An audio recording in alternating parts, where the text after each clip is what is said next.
Hello, beautiful, amazing, fantastic world, and you, wonderful, beautiful, unique individual you.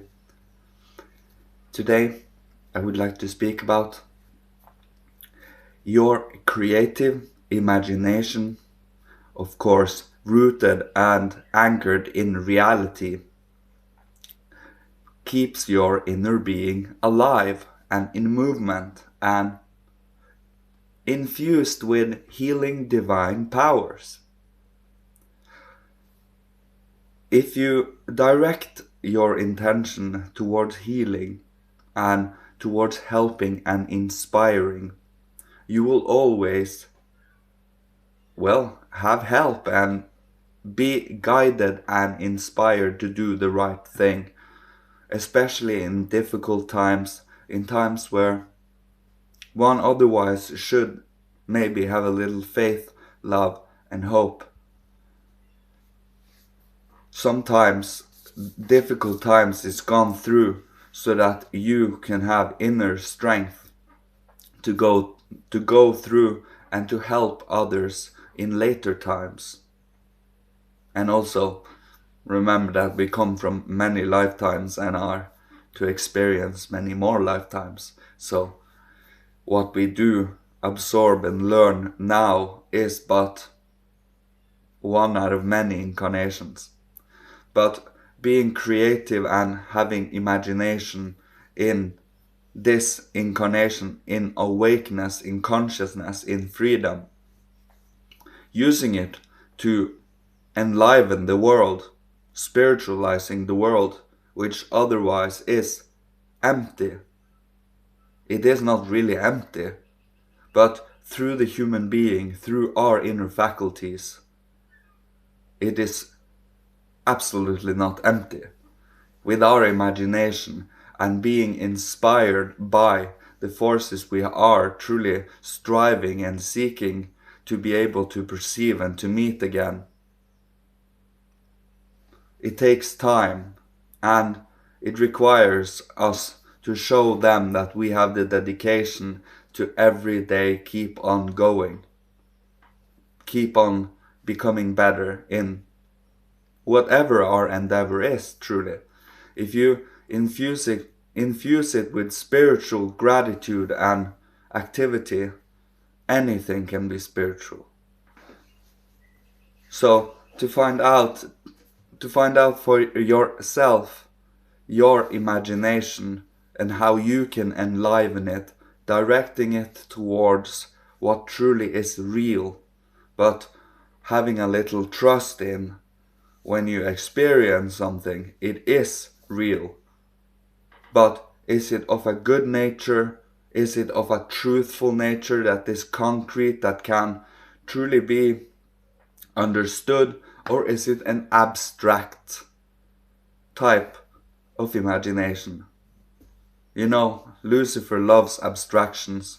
On the other hand, Ahriman loves everything dry, and he doesn't want to have anything spiritual behind the physical at all. He just wants it to be dead physical.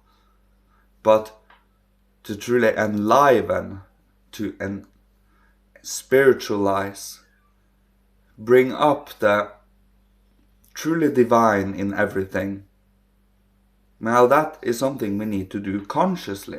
It is something it is an activity, and the more we do it, the more second nature it becomes, like learning the alphabet.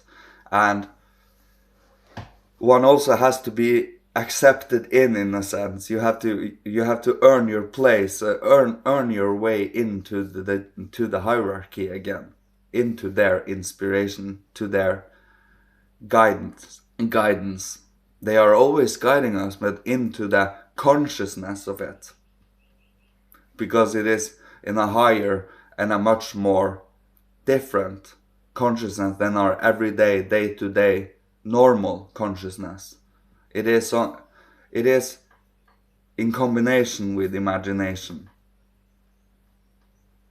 So having your inner being alive, and especially in winter where everything sense perceptible has receded and gone into a slumber until the next summer, next spring. The inner world is of extreme importance to keep alive, to keep ennobled, and also kept in activity. But not only keeping your head alive, also keeping your emotions alive, because your emotions can also be stirred in a healthy and a stable way. You have to use your will to do so. Your will is directly involved in it, but it is kind of invisible in relation to our thoughts and our feelings. So as long as your heart is at its right place, as long as your morals is pure and correct, you would never do or invite in something your morals do not accept. It truly is a shield. It is a shield of love and faith, but also of justice, justice, judgment, fortitude, prudence, faith, love, and hope. One cannot forget the other four more strict virtues that helps build the foundation of living in a concrete way in spiritual work.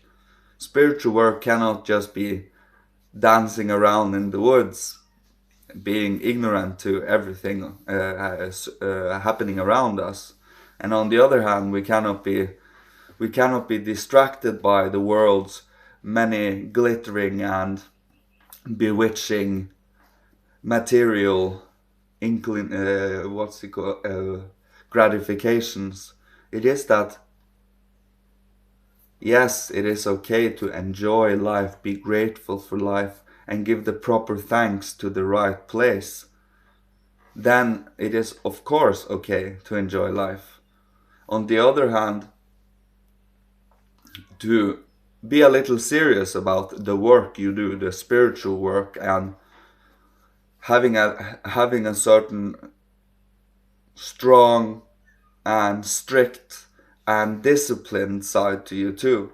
It is a perfect balance between, the dancing in the woods and sucking out all fun.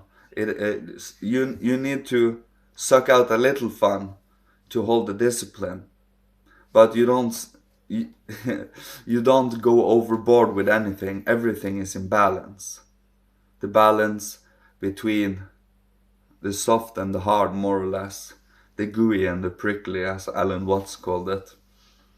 And consciously, in between, we human beings are. So, your imagination is an invaluable tool to be able to perceive the spiritual. The spiritual shows itself in our living, awakened thinking, not in the shadowy, repetitive, dead thought concepts that comes and goes constantly within our head, but you, your spirit, consciously alive within your thoughts. Of course, having your heart included, or else you often can become tempted to use your thinking for, well, malicious means. You don't want that karma, or maybe you do.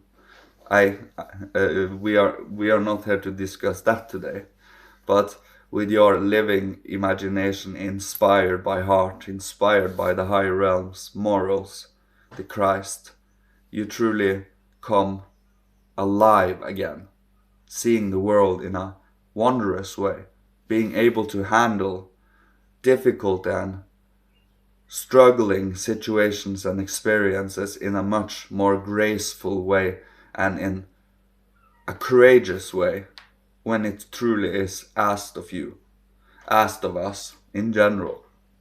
So hold strong to your imagination, and I will leave you with this today. May Father, Holy Spirit, Christ, Michael, angel masters of all, ancestors from every incarnation,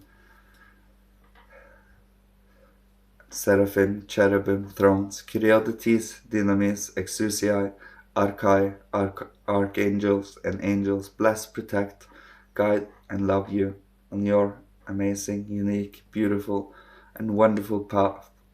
And may you be provided for, kept safe, and be creative and inspired every day.